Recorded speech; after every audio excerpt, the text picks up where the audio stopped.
Right, dudes. So today I want to talk about ghosts. Yeah, you heard me correctly. Ghosts. No, not the bound souls of the undead trapped to this plane of existence. No. It's a BBC show based around ghosts. And no, it's not a ghost catching show either. It's a sitcom comedy about a young couple moving into an old mansion called Button Manor that was left to them by a distant relative who sadly passed away. The couple was made up of Alison, the one who actually inherited the house, and her husband Mike. They dream of turning the mansion into a luxurious hotel. Unfortunately, the house is haunted by various kinds of ghosts from different eras, and due to a particularly nasty fall, Alison can see, hear and communicate with them ghosts. Now, this show has all the marks and tropes to be set up as a horror or even a horror comedy, but this is a straight up comedy sitcom. It does play with the ideas at the start of this series, with the ghosts ganging up on Alison when she first starts seeing them, or even the ghosts downstairs who are in fact plague victims. They have all the warts and rotted skin that comes with that kind of disease. But despite the gruesome appearance of some of the ghosts, they're very much played for laughs. The joke with the plague victims is that they look like zombies and they're grouped together like a bunch of zombies, but they're just not ordinary people. They just talk like normal people. That's kind of the joke with them. Now, you do get your classic old-fashioned posh style ghosts from like the Victorian eras. They do go for specific eras, but I ain't gonna list them all. Well, them type of things are normally a British classic with ghost stuff, but there's one that's called Fanny, and yeah, they make that joke later on, and she's very much that Victorian style. I think she's inspired by the brown lady of Rayn Hall. That's an actual ghost, look it up. But for this little review, I wanted to talk about the more unique ghosts in the series. First is the World War II captain, who is literally called the Captain. I don't know why he hasn't got a name, but whatever. He's a man that's still stuck in the war, sadly, and he has all that tropes relating to it, like treating the other ghosts like soldiers, planning for war against the living. Not like the ghosts will take over the world, but like, oh, we just don't want to disturb us in our death sort of thing. You know, trying to get them out of the house. But the twist with this character is that he's a closet homosexual.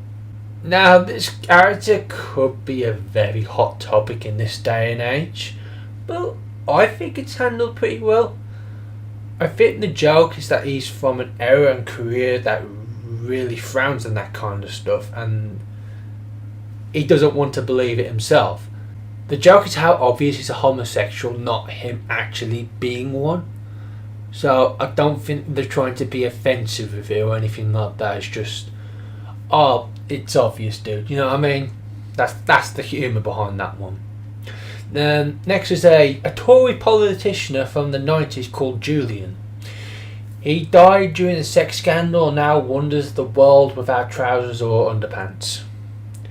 So his character is built around how people see politicians as nasty, horrible people. And yeah, they basically use it to mock the Tories in particular, a British political party, for those that don't know. But they surprisingly don't make the character out to be a total monster. He does have some redeeming qualities to him. He's the only ghost who can touch stuff, and that's with his one finger when he focuses a lot on it.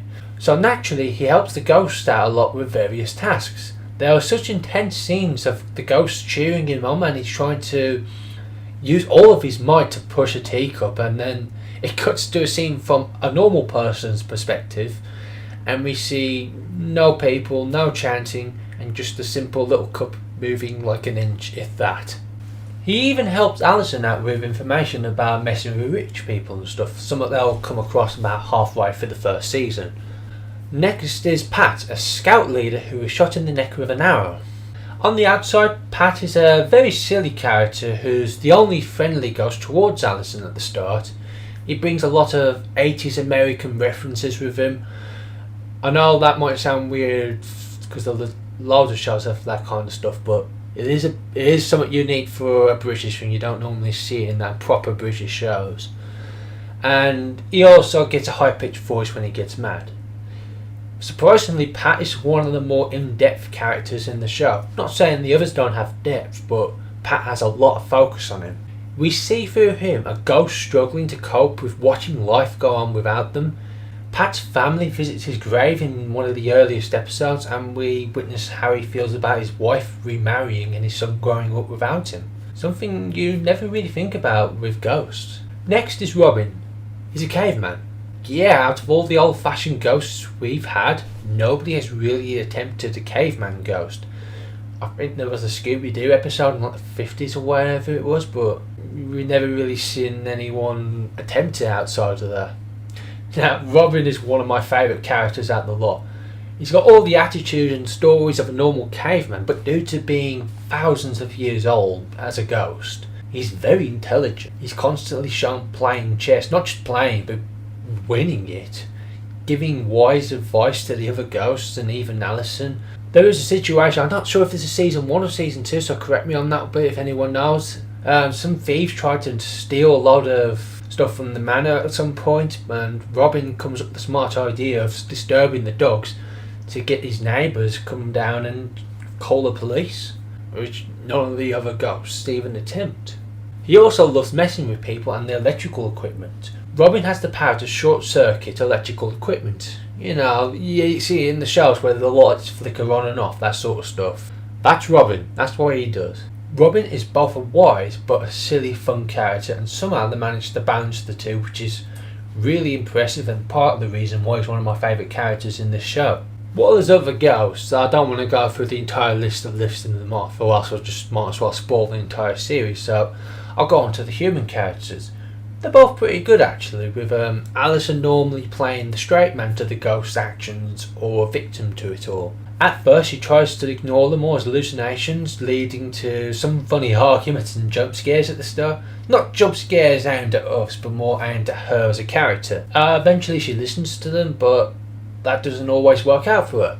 Like, she can be having a dinner party and have 5 ghosts screaming at her while one ordinary person's talking to her. So can you imagine that, like 6 people talking at once, but in reality only one is? Yeah, it goes back and forth in the scenes with that, which is kind of funny. To see someone swinging a giant plank of wood that's about to hit the ghost and she screams at them to duck, but no one's actually there and she looks insane. A lot of humour is based around the fact she can only see and hear them while others can't, which makes sense. Mike is pretty good as well. Normally in these type of shows, the character who has the sort of powers would have to hide them from everyone else, but Mike is fully aware and unfortunately is very nervous with knowing that the ghosts are about.